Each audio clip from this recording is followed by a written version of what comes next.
할렐루야. 교회에서 예배하며 만날 수 있어서 감사합니다. 주님의 은혜와 평강이 여러분과 함께 하시기를 축원합니다. Thanksgiving이 이제 한 달 정도 남았는데요. Thanksgiving을 맞기 바로 전 주일이 11월 23일입니다. 그날 매년 우리 교회에서 하는 것처럼 속회별 성경 퀴즈 대회를 가지려고 합니다. 오늘 퀴즈 범위를 인수해서 주보 옆에 이렇게 같이 비치를 해두었습니다. 진작부터 왜 안 나눠주냐 이렇게 물어보는 분들이 계셨는데 너무 일찍 나눠드리면 생업에 집중하지 못하실까봐 그래서 좀 기다렸다가 한 달 남짓 남았으니까 이제 오늘부터 다 공평하게 한번 시작을 해보려고 합니다. 문제 출제는 전부 다 제가 하겠습니다.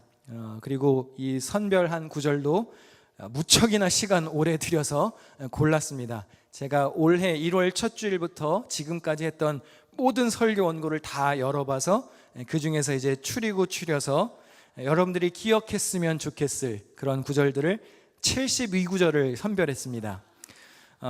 문제 출제에 불만이 아무도 없으시리라 믿겠습니다. 네, 불만이 있으시면 저를 찾아오시고요. 여러분이 행사를 담당하실 수 있도록 도와드리겠습니다. 여러분이 평소에 예배 잘 참석하고 성경 공부도 오고 기도 모임에 오셨으면 아마 다 접했을 그런 성경 구절들입니다. 그러니까 착실한 성도가 문제도 잘 풀 거고요. 혹시 나는 좀 분주해서 예배 모임에 잘 못 참석했다, 괜찮습니다. 오늘부터 하루에 한 2절, 3절씩만 자세히 보시면 충분히 잘 대비하실 수 있습니다. 그래서 이거 다 하나씩 가져가셔서 맨 뒤에 제가 유의사항도 적어놨고요. 문제 출제가 대충 어떻게 되는지 예시도 넣어놨습니다. 뭐 이런 거 써 있어요. 상품에 연연하지 마시고 주면 감사, 안 줘도 말씀 받으니 은혜. 할렐루야. 뭐 그런 거 적어놨습니다. 좋은 말들 많이 있으니까 꼭 챙겨가시기를 바랍니다. 이 풍성한 계절 가을에 여러분의 영혼도 말씀으로 살찌우는 그런 은혜로운 시간 되시기를 주님의 이름으로 부탁드립니다. 다윗의 삶 시리즈 말씀 5번째 시간입니다. 다윗이 하나님의 성전을 건축하고 싶었으나 하나님의 생각은 달랐습니다. 하나님의 집을 건축하는 것보다 다윗의 집이 먼저 세워지는 게 우선이었죠. 사무엘하 7장 11절에 여호와가 또 내게 이르노니 여호와가 너를 위하여 집을 짓고 했습니다. 다윗이 하나님의 집을 염려할 때가 아니라 하나님이 다윗의 가문을 먼저 세워주셔야 할 때라는 겁니다. 사무엘하 7장 8절에서 10절에 보시면 내가 너를 목장 곧 양을 따르는 데에서 데려다가 내 백성 이스라엘의 주권자로 삼고 네가 가는 모든 곳에서 내가 너와 함께 있어 내 모든 원수를 내 앞에서 멸하였은즉 땅에서 위대한 자들의 이름같이 네 이름을 위대하게 만들어주리라. 내가 또 내 백성 이스라엘을 위하여 한 곳을 정하여 그를 심고 그를 거주하게 하고 다시 옮기지 못하게 하며 악한 종류로 전과 같이 그들을 해치지 못하게 할 것이라 말씀하십니다. 하나님의 백성 이스라엘이 언급되고 주님이 세우신 주권자 다윗이 등장합니다. 그리고 백성들이 살게 될 땅을 언급하셨습니다. 여러분 혹시 옛날에 학교 다니실 때 나라를 구성하는 3대 요소를 배우지 않으셨나요? 혹시 뭔지 기억하십니까? 나라를 구성하는 3대 요소. 네, 국민, 영토, 주권입니다. 이 구절에 국민, 영토, 주권이 다 나타납니다. 하나님이 세워지기 전에 하나님의 집이 세워지기 전에 먼저 주님의 나라가 세워지는 것이죠. 그 나라는 영원히 견고해야 하기에 하나님께서는 다윗뿐만 아니라 그의 후손들까지 견고하게 세우시겠다 약속하십니다. 사무엘하 7장 16절을 다 같이 읽겠습니다. 내 집과 내 나라가 내 앞에서 영원히 보존되고 내 왕위가 영원히 견고하리라 하셨다 하라.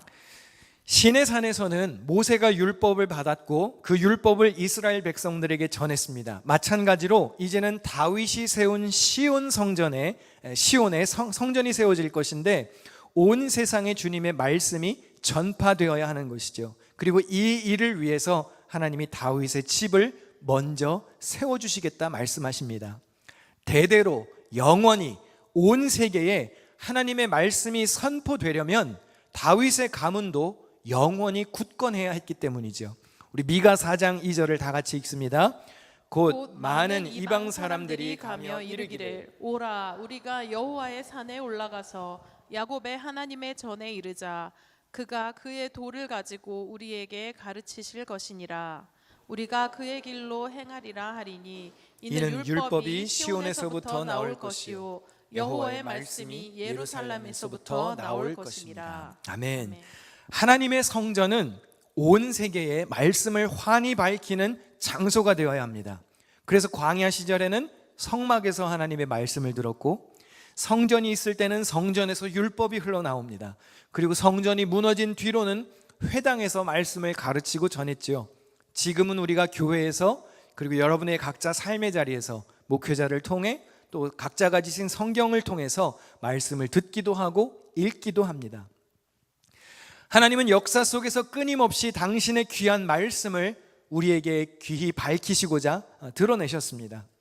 하나님은 다윗과 영원한 언약을 맺으시고 다윗 가문을 먼저 주님의 말씀 위에 굳건히 세우시죠.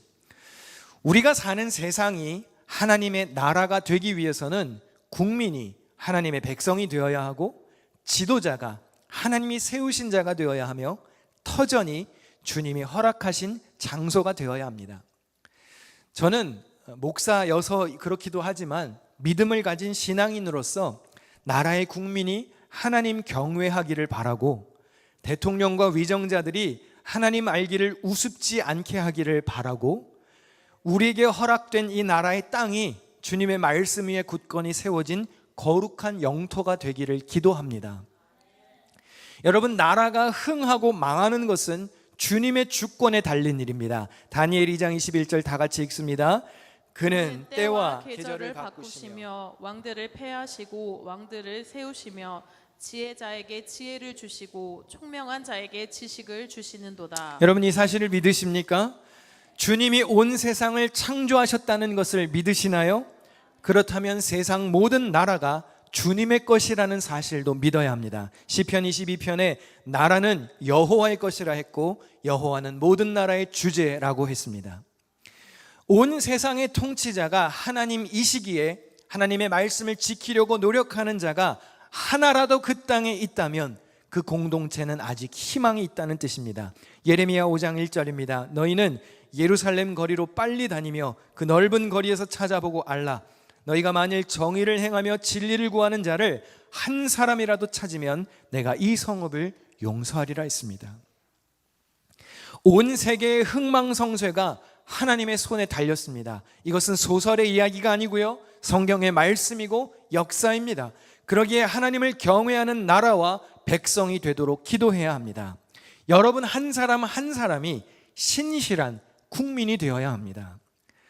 하나님께서 위에서 우리의 나라를 굽어 살피실 때, 정의를 행하며 진리를 구하는 자가 한 사람이라도 있구나, 한 사람이라도 찾으려 하실 때 여러분을 보고 이 땅을 용서하실 수 있어야 하지 않겠습니까? 이제 조금 있으면 일렉션 데이가 옵니다. 11월 4일 화요일에 뉴욕시는 4년마다 한 번씩 있는 뉴욕시 시장 선거가 있습니다. 미국 시민권자는 투표하실 수 있죠. 투표는 여러분의 권한이요 의무입니다. 각자 자유롭게 투표하실 수 있습니다. 그런데 믿음을 가진 그리스도인으로서 적어도 우리가 한 가지는 생각해 보아야 합니다. 내 투표로 인해서 하나님의 나라가 세워질 것인지를 고민해야 합니다. 내가 투표를 해서 세우는 지도자가 하나님을 두려워하고 의식하는 지도자가 세워질 것인지, 성경적 가치관이 조금이라도 이 땅에 살아날 것인지를 먼저 생각해야 하는 게 그리스도인의 자세입니다. 물론 어떤 정치인이 단순히 교회에 다닌다고 그래서 무조건 다 일을 잘하는 것은 아닙니다. 교회 다니는 사람이 일을 더 못하는 경우도 있습니다. 그러면 욕을 더 먹습니다. 그런데 어떤 후보가 하나님의 말씀에 정면으로 대치가 되거나 건전하지 못한 정책을 펼친다거나 성경적 가치관이나 생명을 존중하는 것과 완전히 반대 방향으로 나아간다면 그건 한번 다시 생각해 보셔야 합니다. 제가 뭐 특정 후보를 선전하거나 비난하려는 게 아닙니다. 여러분을 하나의 성향으로 통합하려는 정치적 발언을 할 생각도 없습니다. 이게 공산주의도 아니고 그게 가능하지도 않을 거예요. 되게 교회에서 어떤 정치 이야기를 하는 것을 되게 불편해합니다. 정치라는 단어가 좀 불편하시다면 나란 일이라고 하겠습니다. 나란 일.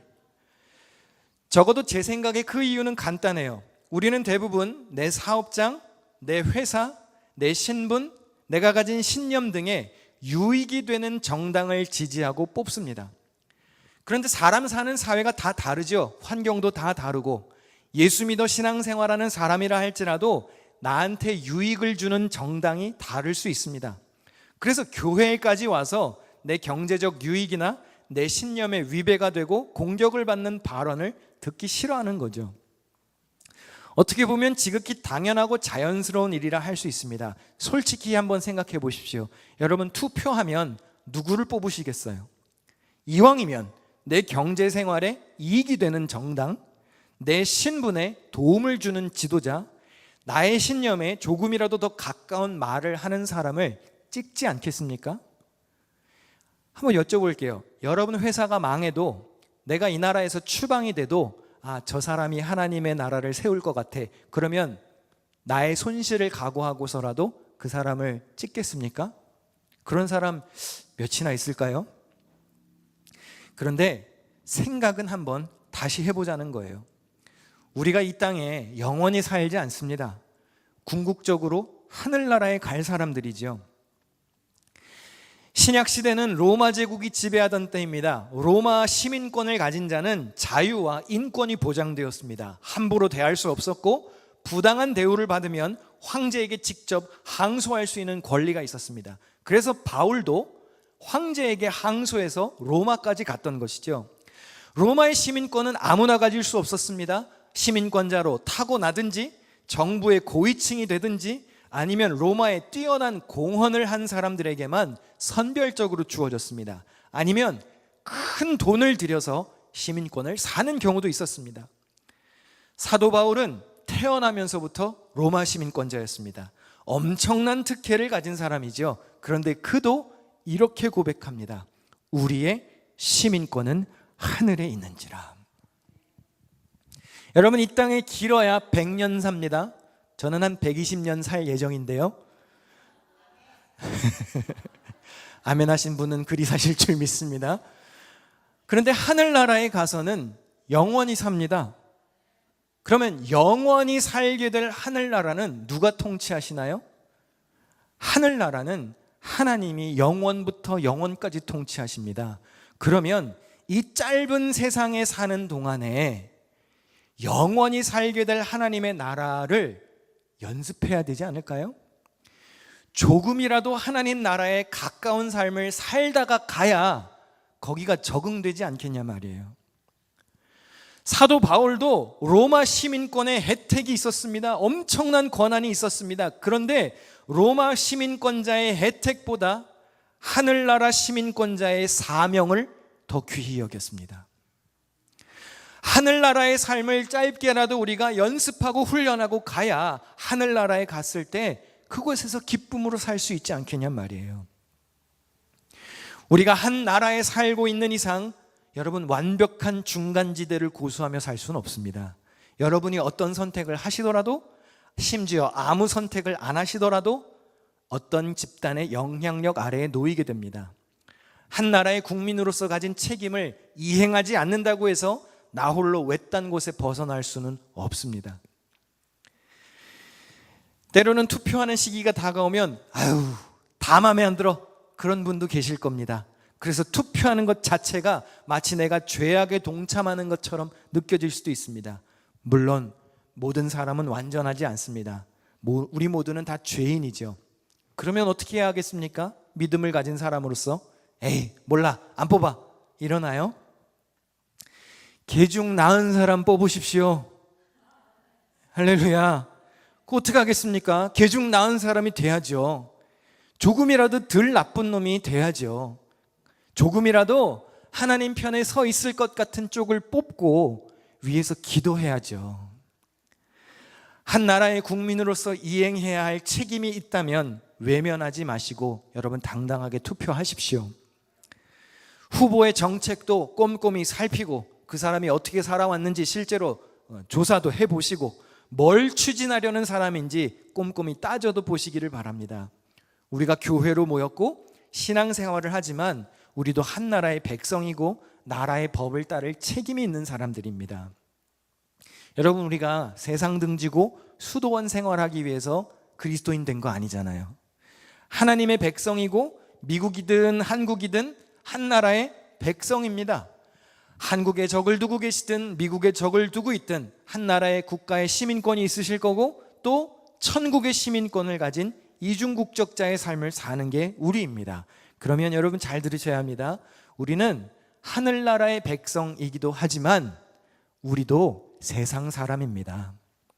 마태복음 5장에 너희는 세상의 소금이니 그리고 너희는 세상의 빛이라 했습니다. 여러분, 세상에서 빛과 소금 된 삶을 사는 거예요. 성경 인물 중에서도 나라가 어지럽고 혼란스러운 상황에 하나님의 법과 질서가 어떻게 하면 이 땅에 실현될까 고민하며 나섰던 이들이 많습니다. 모세가 그랬고요, 다니엘이 그랬고, 에스더가 그랬고, 예수님도 로마의 정권에 맞섰고, 예수님의 제자들과 사도 바울도 목숨 걸고 진리를 수호하고자 권력과 맞섰습니다. 믿음을 가진 사람들이 자기 사정만 챙기지 않았습니다. 북이스라엘의 못된 왕 아합이 통치하던 시절에 미가야라는 선지자가 있었어요. 다른 여러 거짓 선지자들은 아합 왕이 듣기 좋은 말만 거짓 예언으로 늘어놓았습니다. 잘 보이려고 혹은 내가 손해보기 싫어서 권력 앞에서 아부하는 사람 늘 있습니다. 나라고 해서 그 비겁한 자가 되지 말라는 법도 없지요. 목숨과 신변의 위협이 받는다면 그게 쉽겠습니까? 그런데 왕이 미가야 선지자를 불렀을 때 주변에서 이런 압박을 넣습니다. 이것 보십시오. 다른 예언자들이 모두 하나같이 왕의 승리를 예언하였으니 예언자께서도 그들이 한 것 같이 왕의 승리를 예언하는 것이 좋을 것이요. 당신 목숨이라도 부지하고 싶소? 다른 거짓 선지자들이 그냥 해준 말처럼 저 권력의 꼭대기에 있는 저 임금이 좋아할 말을 그냥 해주라는 거예요. 대세를 따르라는 겁니다. 어떻게 보면 그게 더 쉽습니다. 편안합니다. 잃을 게 없지요. 사람들이 원하는 것을 잘해주는 좋은 서비스를 해주는 게 어쩌면 더 편안한 방법이 될 수도 있습니다. 그러나 그렇게 하면 미가야라는 선지자는 자신이 믿는 하나님의 말씀을, 신앙적 양심을 포기하는 게 되고 말죠. 하나님의 말씀을 맡아서 전하는 선지자로서 미가야는 그렇게 할 수 없었습니다. 하나님을 신뢰하는 믿음을 주변 사람들의 압박 때문에 타협할 수 없었어요.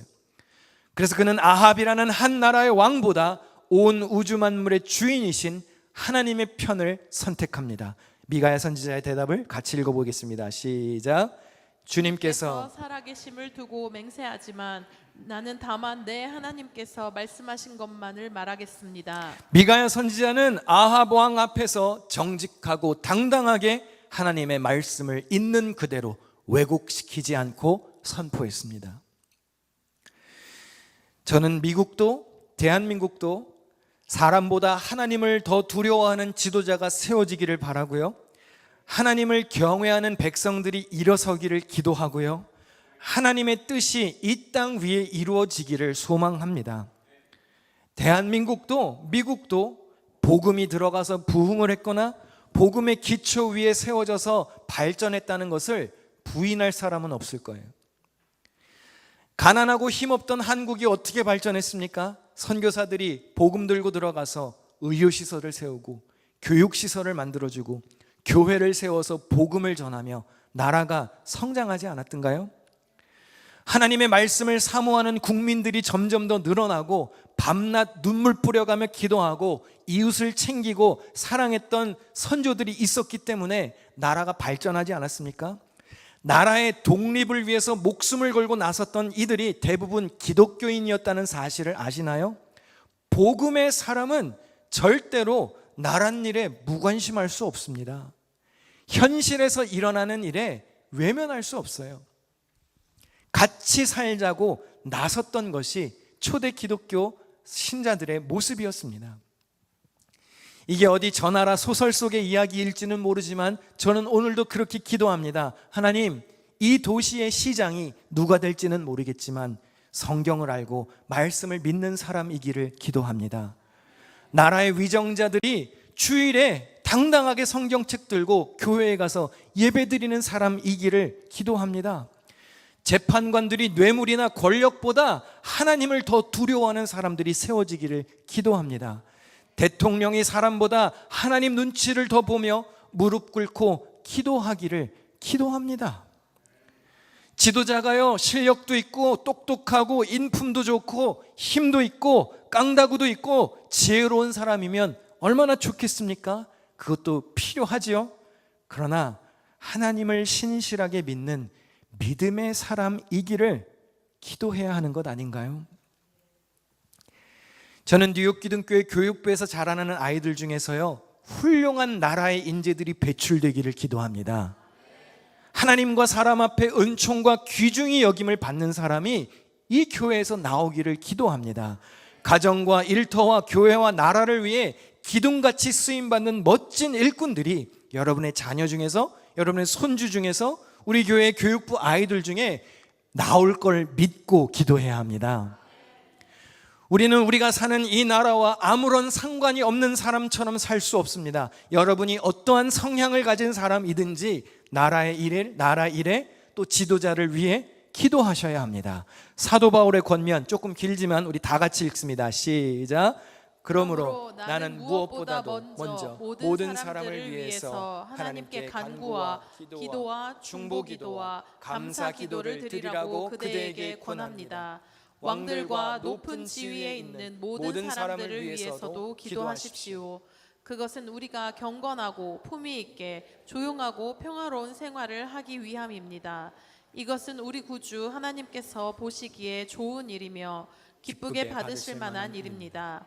하나님께서 모든 사람이 다 구원을 얻고 진실을 알게 되기를 원하십니다. 여러분, 나라의 대통령이 마음에 안 드시나요? 누가 되어야 박수 치겠습니까? 여러분이 하시겠습니까? 정치인들이 한심해서 뉴스 신문 보기가 싫으신가요? 그래도 외면하지 말고 기도해야 합니다. 하나님은 그 이도 구원받기를 원하시는 거예요. 하나님이 포로로 끌려간 이스라엘 백성들에게 지배국을 위해서도 기도하라고 하셨습니다. 예레미야 29장 7절에 너희는 내가 사로잡혀 가게 한 그 성읍의 평안을 구하고 그를 위하여 여호와께 기도하라. 이는 그 성읍이 평안함으로 너희도 평안할 것임이라. 여러분, 이건 결코 달가운 말씀이 아닙니다. 하나님의 나라 유다가 멸망됐습니다. 하나님의 집인 성전을 파괴시킨 자들입니다. 그리고 자기를 포로로 끌고 간 제국인데 그 성읍의 평안을 위해서 기도하라는 거예요. 원수 같은 것들을 위해서 기도하라는데 그게 말이 되는 소리인가요? 그런데 하나님이 그렇게 하라고 하셨어요. 그 성읍의 평안을 위해 기도하는 게 하나님의 뜻이었습니다. 왜 그렇죠? 그 성읍이 평안해야 하나님의 백성도 평안하기 때문이에요. 바벨론 제국의 악함을 인정하셔서 그러라는 게 아니고 너희들 잘 되라고 기도하라는 거예요. 여러분, 제가 왜 나라를 위해서 기도하라고 그럽니까? 여러분 잘 돼야 되기 때문에 기도하라는 겁니다. 요셉이 보디발의 집에서 노예살이를 했습니다. 하나님이 어떻게 하셨죠? 요셉을 복주시기 위해 하나님을 알지도 못하는 보디발의 집에 복을 내리셨어요. 왜 그랬습니까? 보디발이 예뻐서요? 아니에요. 요셉 잘 되게 하시려고 그 집을 잘 되게 하셨다고요.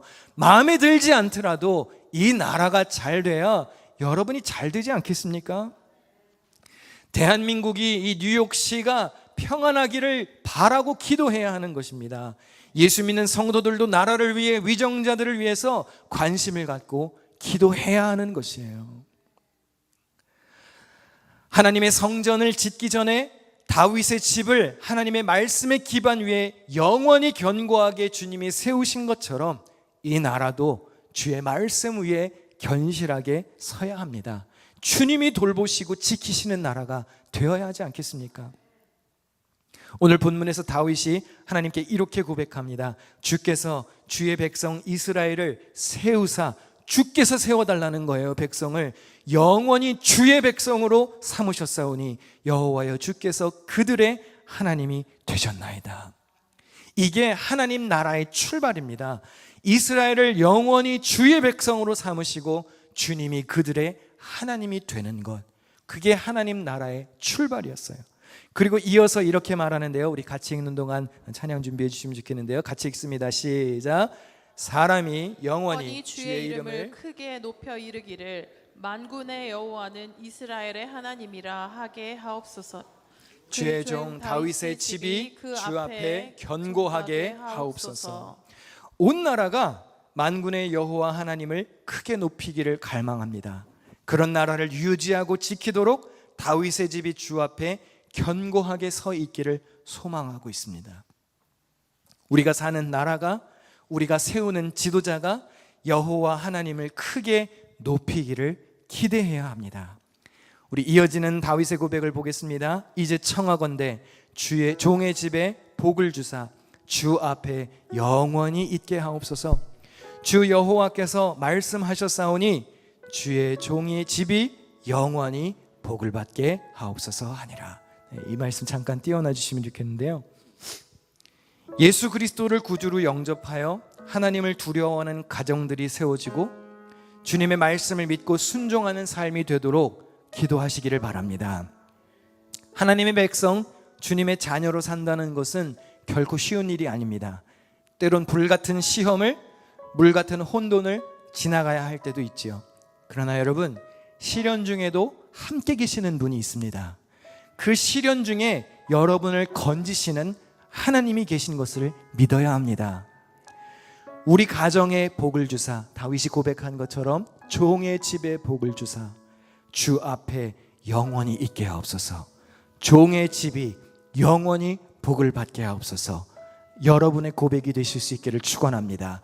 한번 가슴에 손을 얹고 따라해 보실까요? 우리 가정에 복을 주사 주 앞에 영원히 있게 하옵소서. 한 번 더 따라합니다. 종의 집이 영원히 복을 받게 하옵소서. 그러한 복이 여러분의 것이 되시기를 축원합니다.